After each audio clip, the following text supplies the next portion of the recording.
Hello friends, study with mind के current affair session में आपका स्वागत है। ये current affair SSC, banking, railway, state PCS, CDS, CAPF, NDA और अदर कॉम्पिटिटिव एग्जाम आदि में सहायक होंगे। आज की डेट है 28 मई 2022। तो चलिए आज का करंट अफेयर शुरू करते हैं। आज का पहला प्रश्न है, प्रधानमंत्री नरेंद्र मोदी ने किस शहर में भारत की सबसे बड़े ड्रोन फेस्टिवल भारत ड्रोन महोत्सव 2022 का उद्घाटन किया? Option A Delhi, option B Kolkata, option C Bengaluru, option D Chennai. देखिए, प्रधानमंत्री नरेंद्र मोदी ने दिल्ली के प्रगति मैदान में भारत के सबसे बड़े ड्रोन फेस्टिवल भारत ड्रोन महोत्सव 2022 का उद्घाटन किया। प्रधानमंत्री ने कहा कि मैं ड्रोन प्रदर्शनी से प्रभावित हूँ। साल 2030 तक भारत ड्रोन हब बनेगा। प्रधानमंत्री ने कहा कि ड्रोन का प्रयोग हर सेक्टर में किया जा रहा है। घरेलू उद्योग को बढ़ावा देने के उद्देश्य से ही फरवरी में ड्रोन के आयात पर प्रतिबंध का भी ऐलान कर दिया गया था। अब केवल R&D, डिफेंस एंड सिक्योरिटी के लिए ही ड्रोन आयात की अनुमति है। तो इसका जो सही आंसर होगा वो होगा आपका ऑप्शन ए दिल्ली। चलिए नेक्स्ट क्वेश्चन पे चलता है। क्वेश्चन नंबर सेकंड है आपके, किस लेखिका को अनुवादित हिंदी उपन्यास टॉम ऑफ सन के लिए अंतर्राष्ट्रीय बुकर पुरस्कार मिला है? Option A Pratibha Ray, option B Geetanjali Shree, option C Usha Priyamvada, option D Nandini Sahu. देखिए, लेखिका गीतांजलि श्री के अनुवादित हिंदी उपन्यास टॉम ऑफ सन को अंतर्राष्ट्रीय बुकर पुरस्कार मिला है। यह किताब बुकर जीतने वाली किसी भी भारतीय भाषा की पहली किताब बन गई है। मूल रूप से हिंदी उपन्यास रेत समाधि का अंग्रेजी में अनुवाद डेजी रॉकवेल ने किया है। गीतांजलि श्री उत्तर प्रदेश की मैनपुरी से संबंध रखती है। वे 3 उपन्यास एवं कई कथा संग्रह की लेखिका है। बता दें कि उनकी कृतियों का अंग्रेजी, जर्मन, सर्बियन, फ्रेंच और कोरियन भाषाओं में अनुवाद हुआ है। गीतांजलि ने उर्दू की कई साहित्यिक कृतियों का भी अनुवाद किया है। तो इसका जो सही आंसर होगा वो होगा आपका ऑप्शन बी गीतांजलि श्री। चलिए नेक्स्ट क्वेश्चन पे चलते हैं। क्वेश्चन नंबर थर्ड है, मूडीज इन्वेस्टर सर्विसेज ने साल 2022 के लिए भारत की आर्थिक विकास दर के अनुसार अनुमान को जो है 9.1% से घटाकर कितने प्रतिशत कर दिया है? Option A 7.8%, option B 6.8%, option D 8.8%, option D 5.8%। देखिए, मूडीज इन्वेस्टर सर्विसेज ने उच्च महंगाई दर पर हवाला देते हुए साल 2022 के लिए भारत की आर्थिक विकास दर के अनुमान को 9.1% से घटाकर 8.8% कर दिया है। ग्लोबल मैक्रो आउटलुक 2022-23 के अपने अपडेट में मूडीज ने कहा कि कच्चे तेल, फूड और फर्टिलाइजर की कीमतों में बढ़ोतरी का असर खर्च करने की क्षमता पर पड़ेगा। रेटिंग एजेंसी के अनुसार अगले वर्ष जीडीपी 5.4% रह सकता है। तो इसका जो सही आंसर होगा वो होगा आपका ऑप्शन सी 8.8%। चलिए नेक्स्ट क्वेश्चन पे चलते हैं। क्वेश्चन नंबर 4 है, मोबाइल एक्सेस टेक कंपनी कीजी द्वारा रिलीज किए गए एक अध्ययन के अनुसार घर से काम करने के लिए कौन सा शहर दुनिया का सबसे अच्छा शहर है? Option A Karachi, option B Delhi, option C Beijing, option D Singapore. देखिए, मोबाइल एक्सेस टेक कंपनी कीजी द्वारा रिलीज किए गए एक अध्ययन के मुताबिक घर से काम करने के लिए सिंगापुर दुनिया का सबसे अच्छा शहर है। इसके साथ ही जो है इसके बाद Washington, Austin, Bern, Zurich, Geneva, San Francisco, Boston, Stockholm और लिवरपूल का स्थान है। कीजी ने जर्नल ऑफ पब्लिक इकोनॉमिक्स और विश्व बैंक के डेटा का विश्लेषण कर यह रिपोर्ट तैयार किया है। तो इसका जो सही आंसर होगा वो होगा आपका ऑप्शन डी होगा आपका सिंगापुर। चलिए नेक्स्ट क्वेश्चन पर चलते हैं। क्वेश्चन नंबर 5 है, किसने हाल ही में ट्विटर के महानिदेशक मंडल से इस्तीफा दे दिया है? Option A Jack Dorsey, option B Parag Agrawal, option C Dharmendra Chatur, option D विनय प्रकाश। देखिए, जैक डॉर्सी ने ट्विटर के महानिदेशक मंडल से इस्तीफा दे दिया है। डॉर्सी ने पिछले साल नवंबर में ट्विटर का सीईओ पद छोड़ा था और भारतीय मूल के पराग अग्रवाल ने उनकी जगह ली थी। उस समय ट्विटर ने कहा था कि 2022 में होने वाली शेयरधारकों की मीटिंग में अपना कार्यकाल खत्म होने तक डॉर्सी बोर्ड में बने रहेंगे।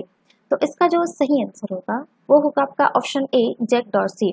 चलिए नेक्स्ट क्वेश्चन पे चलता है। क्वेश्चन नंबर 6 है, भारत और किस देश ने 23 मई 2022 को टोक्यो में निवेश प्रोत्साहन समझौते पर हस्ताक्षर किए? ऑप्शन ए चीन, option B Pakistan, option C America, option D रूस। देखिए, भारत और अमेरिका ने 23 मई 2022 को टोक्यो में निवेश प्रोत्साहन समझौते पर हस्ताक्षर किए।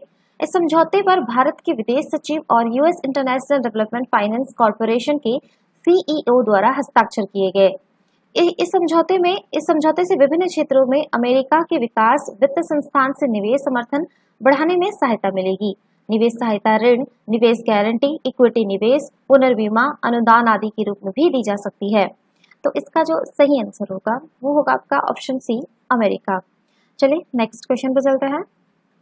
क्वेश्चन नंबर 7 है, पीएम मोदी ने हाल ही में किस शहर में 31,400 करोड़ रुपए की मेगा परियोजनाओं की शुरुआत की? Option A Patna, option B Chennai, option C Jaipur, option D Lucknow. देखिए, पीएम मोदी ने हाल ही में चेन्नई में 31,400 करोड़ रुपए की मेगा परियोजनाओं की शुरुआत की। इन परियोजनाओं में रेलवे, पेट्रोलियम, आवास और सड़कों जैसे प्रमुख बुनियादी क्षेत्र शामिल हैं। इन कार्यों से वाणिज्य और कनेक्टिविटी को बढ़ावा मिलेगा। इन परियोजनाओं में बेंगलोर चेन्नई एक्सप्रेसवे भी शामिल है। बताते हैं कि पीएम मोदी ने प्रधानमंत्री आवास योजना शहरी के अंतर्गत 116 करोड़ रुपए की लागत से लाइट हाउस प्रोजेक्ट चेन्नई के तहत निर्मित 1152 मकानों का उद्घाटन भी किया है। तो इसका जो सही आंसर होगा वो होगा आपका ऑप्शन बी चेन्नई। चलिए नेक्स्ट क्वेश्चन पे चलते हैं। क्वेश्चन नंबर 8 है, पश्चिम बंगाल कैबिनेट ने राज्यपाल की जगह अब किसे राज्य के विश्वविद्यालयों का चांसलर बनाने की मंजूरी दे दी है? ऑप्शन ए शिक्षा मंत्री, ऑप्शन बी वित्त मंत्री, ऑप्शन सी गृह मंत्री, ऑप्शन डी मुख्यमंत्री। देखिए, पश्चिम बंगाल कैबिनेट ने राज्यपाल की जगह मुख्यमंत्री को राज्य के विश्वविद्यालयों का चांसलर बनाने की मंजूरी दे दी है। राज्य सचिवालय में हुए मंत्रिमंडल की बैठक के बाद शिक्षा मंत्री ब्रत्य बसु ने बताया कि राज्य विधानसभा में जल्द ही विधेयक के रूप में प्रस्ताव पेश किया जाएगा। पश्चिम बंगाल के राज्यपाल जगदीश धनखड़े वर्तमान में राज्य के 17 राज्य संचालित यूनिवर्सिटियों के पदेन कुलाधिपति है। बता दें कि जुलाई 2019 में राज्यपाल के रूप में कार्यभार संभाले हैं। तो इसका जो सही आंसर होगा वो होगा आपका ऑप्शन डी मुख्यमंत्री। चलिए नेक्स्ट क्वेश्चन करते हैं। क्वेश्चन नंबर 9 है, विश्व थायराइड दिवस प्रतिवर्ष कब मनाया जाता है? ऑप्शन ए 24 मई, ऑप्शन बी 25 मई, ऑप्शन सी 26 मई, ऑप्शन डी 27 मई। देखिए, विश्व थायराइड दिवस प्रतिवर्ष 25 मई को मनाया जाता है। इसका उद्देश्य थायराइड के संबंध में जागरूक बढ़ाना और उपचार हेतु लोगों को शिक्षित करना है। विश्व थायराइड दिवस की शुरुआत वर्ष 2008 में थायराइड के नए उपचारों को लेकर जागरूकता बढ़ाने और रोकथाम कार्यक्रमों की तत्काल आवश्यकता पर ध्यान केंद्रित करने हेतु विश्व स्तर पर अमेरिकन थायराइड एसोसिएशन तथा यूरोपियन थायराइड एसोसिएशन के नेतृत्व में चल रहे अभियान के एक हिस्से के रूप में की गई थी। बता दें कि थायराइड ग्रंथि गर्दन में श्वास नली के पास मौजूद होता है। थायराइड का कार्य हार्मोन को स्रावित करना है और शरीर के कामकाज को नियंत्रित करता है। थायरोक्सिन और ट्राईआयोडोथायरोनिन थायराइड हार्मोन है। ये हार्मोन थायराइड ग्रंथि द्वारा सीधे रक्त में स्रावित होकर शरीर के विभिन्न अंगों में प्रभावित होते हैं तथा शरीर की चयापचय गतिविधियों को नियंत्रित करते हैं। तो इसका जो सही आंसर होगा वो होगा आपका ऑप्शन बी 25 में। चलिए नेक्स्ट क्वेश्चन पे चलते हैं। क्वेश्चन नंबर 10 है, सरकार ने संसद द्वारा पारित राष्ट्रीय खाद्य सुरक्षा अधिनियम किस वर्ष को अधिसूचित किया है? Option A 2013, option B 2014, option C है आपका 2015, ऑप्शन डी 2016। देखिए, अभी करंट में क्वेश्चन था, ये राष्ट्रीय खाद्य सुरक्षा अधिनियम के बारे में था, इसीलिए क्वेश्चन ली हूँ। देखिए, खाद्य और सार्वजनिक वितरण विभाग ने राष्ट्रीय खाद्य सुरक्षा अधिनियम 2013 के अंतर्गत राज्य के भीतर खाद्यान्न के परिवहन, रखरखाव और उचित मूल्य की दुकान के डीलरों के भुगतान किए जाने वाले मार्जिन पर होने वाले खर्च को पूरा करने के लिए राज्यों तथा केंद्र शासित प्रदेशों को भुगतान की केंद्रीय सहायता के मानदंडों को 23 मई 2022 को अधिसूचना के माध्यम से संशोधित किया है। बताते हैं कि राष्ट्रीय खाद्य सुरक्षा अधिनियम 2013 में राज्यों, केंद्र शासित प्रदेशों को अंतर्राज्यीय परिवहन और उचित मूल्य की दुकान के डीलरों के मार्जिन पर केंद्रीय सहायता का प्रावधान है, ताकि इस लागत का भार उच्च कीमतों के रूप में लाभार्थी पर न पड़े और अधिनियम के अंतर्गत परिकल्पित मूल्यों की एक रूपता को बनाए रखा जा सके। ये मानदंड पहली बार वर्ष 2015 में तय किए गए थे। केंद्रीय सहायता जारी करने के लिए राज्य, केंद्र शासित प्रदेशों को 2 श्रेणियों अर्थात सामान्य श्रेणी के राज्य और विशेष श्रेणी के राज्यों के अंतर्गत वर्गीकृत किया गया है। तो इसका जो सही आंसर होगा वो होगा आपका ऑप्शन ए 2013। तो ये था आज के करंट अफेयर। वीडियो पसंद आए तो लाइक, शेयर और कमेंट करना ना भूलें। साथ ही साथ चैनल को सब्सक्राइब करना ना भूलें। Thanks for watching. Have a nice day. Take care.